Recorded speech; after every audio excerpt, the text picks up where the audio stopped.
तो कल तक हम लोगों ने क्या देखा था कि सीएसएस क्या है और सीएसएस में क्या क्या चीज़ें होती हैं। और दूसरी चीज़ें हमने देखा था कि सीएसएस कितने प्रकार के होते हैं। तो सीएसएस कितने प्रकार के होते हैं? सीएसएस 3 प्रकार के होते हैं। कौन कौन से? पहला होता है इनलाइन सीएसएस, फिर इंटरनल सीएसएस, फिर एक्सटर्नल सीएसएस। मैंने इनलाइन सीएसएस अच्छे से समझाया था कैसे यूज करना है, यूज कर सकते हो। आज हम यूज करेंगे इंटरनल सीएसएस और साथ में यूज करेंगे एक्सटर्नल सीएसएस। मैं चलता हूँ अपने नोट्स पे। ठीक, नोट्स पे चलते हैं, फिर बाकी चीजें डिस्कस करते हैं। देखो, ठीक, आ जाओ। अ, ठीक, हम आते हैं नोट्स पे। और दूसरी चीज, एक चीज ये भी ध्यान रखो कि जब भी कभी कोई भी वेब पेज बनाओ तो उसको एक फोल्डर के अंदर जरूर रखो। ऐसा नहीं कहीं भी कुछ भी बना रहे हैं, ऐसा नहीं होना चाहिए। आपको क्या करना है, ध्यान रखना है और ध्यान देते हुए ये चीजें बनानी है। ठीक, ऐसा नहीं कोई भी डॉक्यूमेंट कहीं भी फेंक के चले जाओगे। आपको एक प्रॉपर वे रखना होगा, प्रॉपर प्रॉपर मेंटेनेंस रखना होगा, तभी कुछ कर सकते हो। मैं ओपन कर लेता हूँ नोट्स। मैं नोट्स ओपन कर लेता हूँ। T M L notes. ठीक, मैं नोट्स ओपन कर लेता हूँ। ठीक, मैंने नोट्स ओपन किया और मैं आता हूँ यहाँ पे। हाँ, हमें पढ़ना है, हमें देखना है,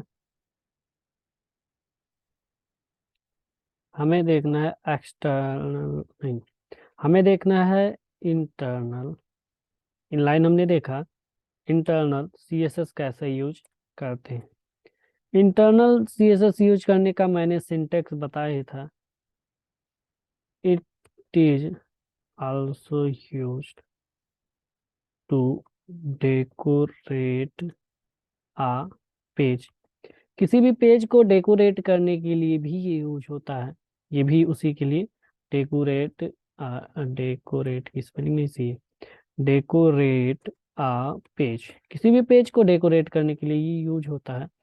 फिर अब हम बात करते हैं इसका सिंटैक्स। मैंने पिछले सेशन में भी बताया था, एक बार फिर से बता देता हूँ। सबसे पहले हम यहाँ यूज करते हैं टैग का नाम। अब ये सिलेक्टर्स जो हैं, एक बार के लिए पहले सिलेक्टर समझ लो क्या होता है। तो यहाँ मैंने बताया, सिलेक्टर बताते हैं। यहाँ मैंने बताया टैग नेम, क्लास नेम और आईडी नेम, 3 चीजें हम देते हैं। बाकी चीजें भी होती हैं, आगे पढ़ेंगे तो समझेंगे, समझ आएगा। तो यहाँ होता है आईडी नेम और टैग नेम, क्लास नेम। मैंने कहा सिलेक्टर, मैंने कहा सिलेक्टर, सिलेक्टर समझना है। ठीक, सिलेक्टर क्या करता है? It it is use to target a particular, particular, particular क्या चीज? Particular, particular CSS style on, किस पर? सीएसएस स्टाइल को पार्टिकुलरली किस पे? On internal CSS. वैसे सिलेक्टर की तो जरूरत तभी हमें पड़ेगी जब कोई चीज सेलेक्ट करना होगा। सिलेक्ट हम कहाँ करते हैं? इंटरनल सीएसएस में। ठीक, इंटरनल सीएसएस और एक्सटर्नल सीएस में भी यूज करते हैं। एक्सटर्नल सीएसएस, इनलाइन सीएसएस में हमें सिलेक्टर की जरूरत नहीं पड़ती। सिलेक्टर को और अच्छे से समझने के लिए हम चलते हैं अपने नोट्स पे और बनाते हैं कोई पेज। ठीक, हम बनाते हैं कोई सभी एक पेज। मैं यहाँ पे दे देता हूँ एक्सटर्नल सीएसएस। भी दे देता हूँ। एक्सटर्नल सीएसएस मैंने पिछले सेशन में बस लिखवा दिया था, मैंने इसका सिंटैक्स नहीं बताया था, तो यहाँ पे लिख लो। मैंने इसका सिंटैक्स का एक्सटर्नल सीएसएस मैंने जो है आई थिंक बताया भी नहीं था। ठीक, मैंने एक्सटर्नल सीएसएस को बताया भी नहीं था, तो मैं बताता हूँ।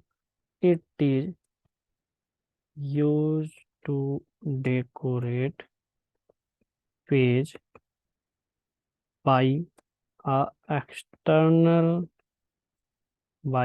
external CSS file.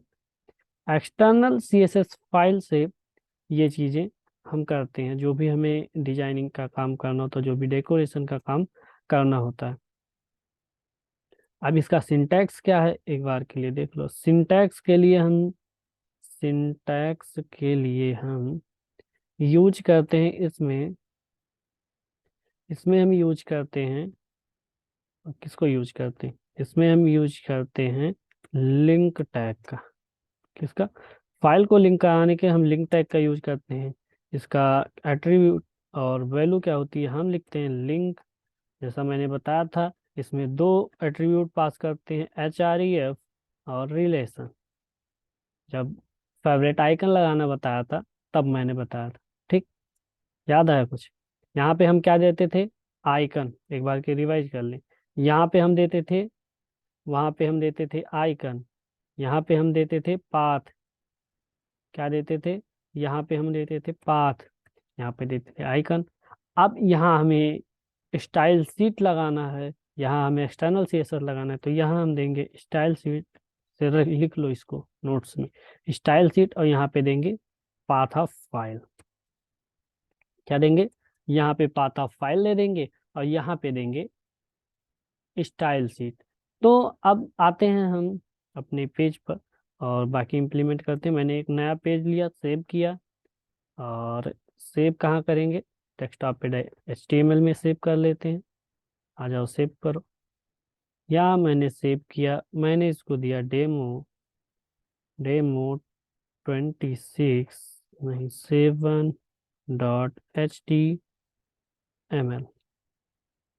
27 नहीं 30.html। ठीक, आ गया।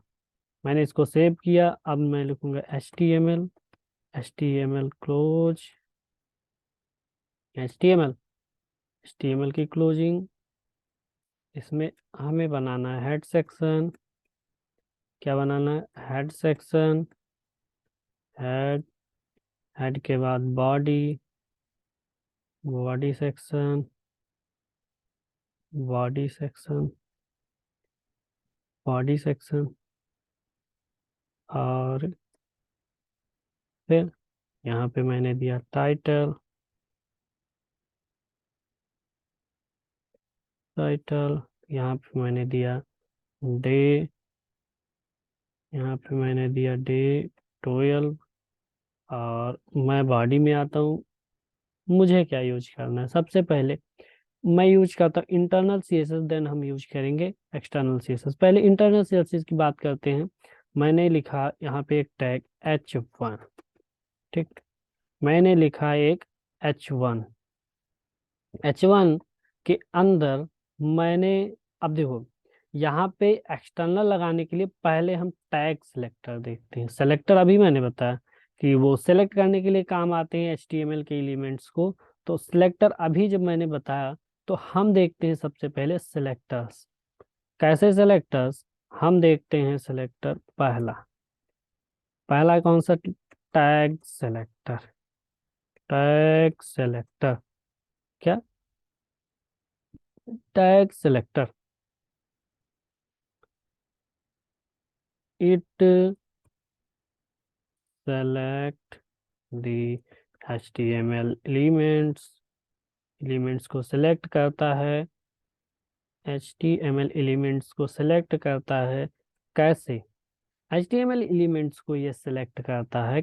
कैसे? कैसे सेलेक्ट करता है? By the tag name. किससे? टैग नेम से। हर चीज सीखने के लिए एक पैसेंस होना चाहिए। पैसेंस होगा, बिल्कुल सीख जाओगे, पर जैसा बता रहा हूँ ऐसा करो। नहीं समझ आ रहा है, पूछो, दोबारा करो, बार बार करो, आएगा। आएगा क्यों नहीं, सीखोगे तो आएगा। चलो, मैंने क्या कहा, यहाँ हमें यूज करना होगा टैग। टैग के नेम से हम टैग को सिलेक्ट करते हैं। टैग सेलेक्टर करने के लिए मैंने बताया था, यहाँ मैं लिखता हूँ वेलकम टू, वेलकम, वेलकम, हाँ, वेलकम टू HTML, इतना मैंने लिखा। मुझे क्या करना है, इस टैग को सेलेक्ट करना है। सबसे पहले हम यहाँ आएंगे, हेड सेक्शन के अंदर टाइटल के बाद स्टाइल टैग का यूज करेंगे। स्टाइल टैग का यूज करेंगे। स्टाइल के अंदर मैंने कहा सिलेक्टर डालने के लिए एक सिंटैक्स बताया था मैंने पिछले वीडियो में, याद होगा। वो सिलेक्टर क्या था, उसमें हम देते थे टैग नेम। तो मैं टैग का नाम दे देता हूँ। H1 को मुझे सेलेक्ट करना है, H1 को सिलेक्ट करना है। H1 के अंदर मुझे अब इसमें कुछ लिखना है। अभी तक स्टाइल लिख रहे थे तो सेम लाइन में लिख रहे थे। अब इसका पहले हम देख रहे हैं टैग सेलेक्टर, फिर अभी मैं एकदम बारीकी से क्लास सेलेक्टर और आईडी सेलेक्टर अलग अलग करके बताऊंगा। इस क्लास में मैं आईडी सेलेक्टर बताऊंगा और अगले क्लास में हम लोग क्लास सेलेक्टर समझेंगे। फिर उसके बाद मैं डिवीजन टैग को एक जो है अलग से लेक्चर लेके अच्छे से समझाऊंगा। देन हम स्टार्ट करेंगे अपने छोटे छोटे प्रोजेक्ट्स को बनाना। समझ में आई बात। और उसके बाद फिर जब हमारा डिजाइनिंग पार्ट पूरा कंप्लीट हो जाएगा, फिर हम अपने जावा स्क्रिप्ट की क्लास स्टार्ट करेंगे। फिर जावा स्क्रिप्ट पढ़ने के बाद फिर हम लोगों का स्टार्ट होगा, मैं आप लोगों को सी लैंग्वेज पढ़ाऊंगा। ठीक, कुछ दिन हम लोगों का सी लैंग्वेज चलेगा। चलेगा लगभग 15 से 20 lecture, fundamental of programming clear करने के लिए। फिर कुछ दिन हम लोग डेटाबेस पढ़ेंगे, और डेटाबेस पढ़ने के बाद हम सिंपल सा शिफ्ट हो जाएंगे backend technology Django with Python पर, और इस पर हम काम करेंगे। फिर उसके बाद हम अपना प्रोजेक्ट अच्छे से हैंडल कर सकते हैं और क्रिएट कर सकते हैं। ठीक, तो ये जर्नी आपकी लगभग 5 से 6 मंथ्स की रहेगी। तो इस जर्नी के दौरान आप अपने आप को पूरा इसमें लगा दें, अपना पूरा टाइम दें, बिल्कुल जो है पैसेंस बना के रखेंगे। हम लोग आराम से सब कुछ बनाना सीखेंगे और अच्छे ढंग से बनाना सीखेंगे। समझ में आई बात। तो यूट्यूब पर ऐसा कोई आपको पढ़ाएगा नहीं कि एक एक चीज को कर करके दिखा दिखा के पूछ पूछ के नहीं पढ़ाएगा। समझ में आ। यूट्यूब पे आपको जितने भी कंटेंट मिलेंगे वो बस कुछ ऐसे होंगे जैसे बहती गंगे में हाथ धुल लो। हाँ, कुछ ऐसा ही होगा कि बहती गंगा में हाथ धुल लो। तुमको ऐसा कंटेंट कोई नहीं प्रोवाइड करेगा। क्यों? अब तुम्हें मिल जाता है, तुम ढूंढ लेते हो, क्योंकि इंटरनेट का वर्ल्ड बहुत बड़ा है, तो ये तुम सीख जाते हो, तो इट्स मच बेटर। सीखना चाहिए चाहे जहां से सीखो, बट मैं जैसा समझा रहा हूँ, जैसा बता रहा हूँ, ऐसा कहीं आपको मिलने वाला नहीं है। समझ में आई बात। चलो हम आगे करते हैं। टैग सेलेक्टर का यूज कर रहे थे, मैंने टैग लिखा, इसमें मैं देता हूँ फॉन्ट साइज। कल मैंने बताया था, font hyphen size, font size colon, मैंने दिया 5, मैंने दिया 50 पिक्सल, मैंने दिया 50 पिक्सल, मैंने दिया कलर, मैंने कलर दिया ग्रीन। ठीक, इतनी चीजें मैंने इसको कर दी। मैंने इसको बैकग्राउंड भी दे दिया, मैंने पिछली लेक्चर में बताया था। बैकग्राउंड मैंने दे दिया येलो, और मैंने इसको रन कराया। ठीक, सेव किया, फाइल पे गए, ओपन विद डिफॉल्ट ब्राउजर, यहाँ हम आ गए। देख सकते हो ये कुछ ऐसा बना, ये कुछ ऐसा बना। और ये कौन सा सेलेक्टर हमने यूज किया, हमने यूज किया टैग सेलेक्टर। अब ऐसे ही जो भी टैग्स हम बनाएंगे, जैसे हमारे पास है मान लो वी टैग। ठीक, वी टैग, इसमें हमने कुछ लिख के बोल्ड कर दिया, Ram is a good software developer. Ram is a good software developer. Ram is a good software developer. हमारे पास भी टैग है, और यहाँ पे मैं टैग लिखता हूँ वी। मैंने लिखा वी। मैंने इस टैग को सिलेक्ट किया। इस टैग के लिए मैंने क्या लिखा, अब देखो, अभी बताऊंगा हर चीज तो समझ में आएगा कि प्रॉब्लम कहाँ कैसे होती है, कैसे इम्प्लीमेंट करते हैं हर चीज। देखो, ऐसा नहीं है कि तुम एक ही सेलेक्टर यूज करके पूरा वेब पेज क्रिएट करोगे। अलग अलग सेलेक्टर अलग अलग जगह पे अलग अलग जरूरत के हिसाब से तुम्हें लगाना पड़ेगा। वो आगे जब करोगे तो समझ में आएगा। मैंने कहा यहाँ 20। अब इस टेक्स्ट को मैं क्या करता हूँ, यहाँ से मैं करता हूँ इसको, क्या कहते हैं, यहाँ से मैं इसको इसको भी कलर दे देता हूँ। पहली चीज, इसको मैं कलर दे देता हूँ। कलर दे देता हूँ 200। कलर दे देता हूँ मैं रेड। और यहाँ मैं हाइट भी डिफाइन कर देता हूँ। इसकी हाइट हो जाएगी, मैंने हाइट दे दिया तो 100। हाँ, मैंने हाइट दिया 100 पिक्सल। ठीक, हाइट दे दिया 100 पिक्सल। मैंने विड्थ भी दिया इसको कुछ, और विड्थ मैंने दे दिया 500 पिक्सल। मैंने 500 पिक्सल का जो है हाइट दे दिया, और 100 पिक्सल का हाइट दे दिया, फिर दे दिया 500 पिक्सल का। कलर मैंने रेड कर दिया। और बाकी मुझे बैकग्राउंड करना पड़ेगा ताकि हो जाए। तो मैंने किया बैकग्राउंड। मैंने किया बैकग्राउंड। बैकग्राउंड मैंने दे दिया, ये रेड है तो इसके पीछे मैंने ग्रीन लगा दिया। ठीक, मैंने ग्रीन लगा दिया। अब मैं सेव करता हूँ, और मैं आके यहाँ रन करता हूँ। देखो, ये कुछ ऐसा आया। ये हम्म हमें ऐसा बनाना नहीं है, ये हम समझा रहे हैं तो हम लोगों को ऐसा करना पड़ रहा है। हमें क्या बनाना है ये हमें डिजाइन में मिलता है, हमें पता है हमें ये बनाना है। अब तुम लोगों को क्या करना है, तुम लोग को अभी मैं बताता हूँ। हम्म, आप लोग एक काम करो, हाँ चलो, हम पहले आगे सीखते हैं। अब क्लास, इतना तो हमने सीख लिया। अब मैं क्या कह रहा था कि हम सीखते हैं, अब हम यूज करते हैं क्लास सेलेक्टर। अभी हमने देखा टैग सेलेक्टर, वैसे बहुत सेलेक्टर होते हैं। अब हम देखते हैं अपने क्लास सेलेक्टर नहीं, आईडी सेलेक्टर का यूज करो। आईडी सेलेक्टर, सबसे पहले आईडी सेलेक्टर क्या कहते हैं, it is a type of selector which select the HTML which select the HTML elements by elements। एक मिनट, क्या कहते हैं, by elements। एलिमेंट्स बाई किसके द्वारा, ये एलिमेंट्स को सेलेक्ट तो करता है, बट किसके द्वारा, ये इसके एलिमेंट्स को सेलेक्ट करता है। टाइप सही कह लेते हैं, टाइप, हाँ, ये सेलेक्ट करता है HTML के एलिमेंट्स को by the given name, by designer, by web designer, web developer कह सकते हो।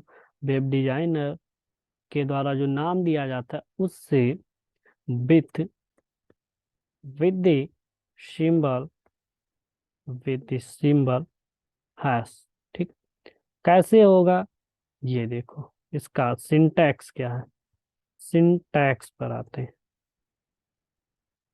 सिंटैक्स की स्पेलिंग डेली पता नहीं क्या है, वो एक बार लिख दिया तो बार बार वही आता है। सिंटैक्स की जगह सिटेनैक्स लिख जाता है। चलो कोई प्रॉब्लम नहीं है। मुझे क्या करना है, इसका सिंटैक्स देखना। सिंटैक्स देखने के लिए मैंने कहा कि हमें यूज करना पड़ेगा सबसे पहले एक टैग। मैंने एक पी टैग यूज किया, मैंने एक पी टैग को यूज किया। अभी मैंने बताया था टैग सेलेक्टर, तो टैग सेलेक्टर में हम सीधा टैग का नाम दे देते थे। अब टैग के अंदर हम लिखेंगे आईडी इक्वल, और इसको हम कुछ भी नाम दे सकते हैं। मैंने दे दिया ए, कोई भी नाम इसको दे सकते हो। नाम देने के बाद मैंने किया सेव। चलो, इसको सेव करने की कोई जरूरत नहीं है, मैंने यहाँ इसको दिया। अब मैं जाऊंगा स्टाइल में, मैं जाऊंगा स्टाइल में मैं जाऊंगा स्टाइल के अंदर, और इस स्टाइल के अंदर हमें पी का लिखना पड़ेगा आईडी।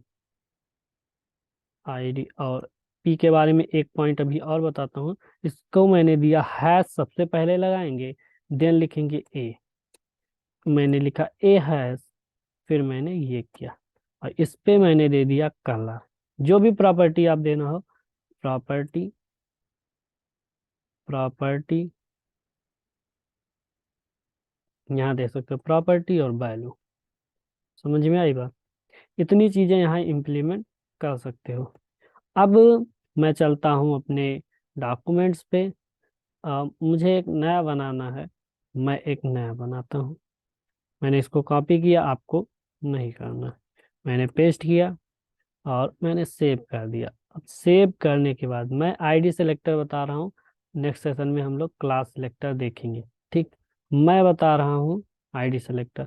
तो अब हम यूज करते हैं यहाँ पे demo31.html। ठीक, इतना मैंने किया, और मैंने किया ये सेव, मैंने किया इसको सेव।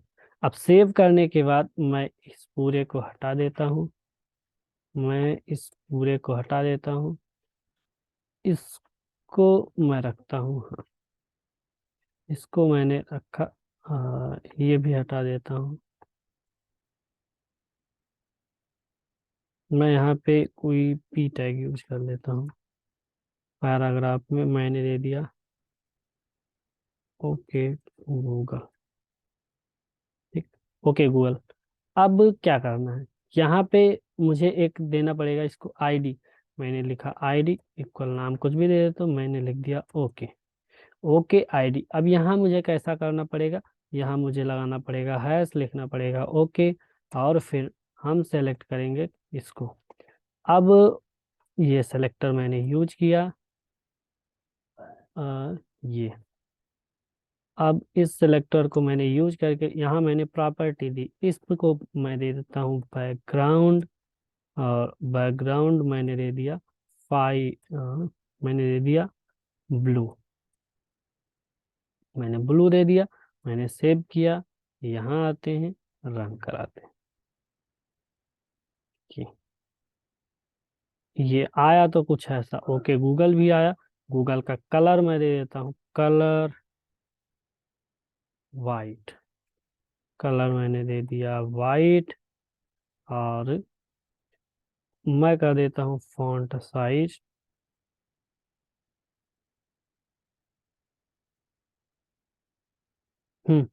मैं देता हूँ फॉन्ट साइज, और फॉन्ट साइज मैं कर देता हूँ, फॉन्ट साइज में दे देता हूँ 100 पिक्सल। फॉन्ट साइज में दे देता हूँ 100 पिक्सल, और मैं सेव करता हूँ, मैं आके रन कराता हूँ। मैं सेव करता हूँ, मैं आके रन कराता हूँ। देखो आया तो कुछ ऐसा। इसमें एक और देखो, text alignment property, text alignment property. अब यहाँ मैं ऐसे प्रॉपर्टीज को यूज कर रहा हूँ, और जैसे यूज कर रहा हूँ ऐसे तुम भी यूज करो। इसके बारे में अगर थ्योरी लिखना है तो कमेंट में सेक्शन में बता देना, मैं थ्योरी लिखवा दूंगा। बस जैसा मैं यूज कर रहा हूँ ऐसा तुम यूज करो, और अलाइनमेंट आराम से देते रहो जो भी प्रॉपर्टी है। ठीक, इतनी थ्योरी पे मत जाओ, प्रैक्टिकली करोगे समझ में आएगा। यहाँ आ जाओ अगर। ठीक, हाँ, तो टेक्स्ट अलाइनमेंट मैंने कर दिया सेंटर, मैंने कर दिया सेंटर, सेंटर किया, मैंने सेव किया। अलाइनमेंट कितने होते हैं मैं आपको नेक्स्ट लेक्चर में बताऊंगा। इस लेक्चर में मैंने सेंटर कर दिया, अलाइनमेंट समझेंगे तो फिर आज के लिए बस इतना रखते हैं। Okay, thanks.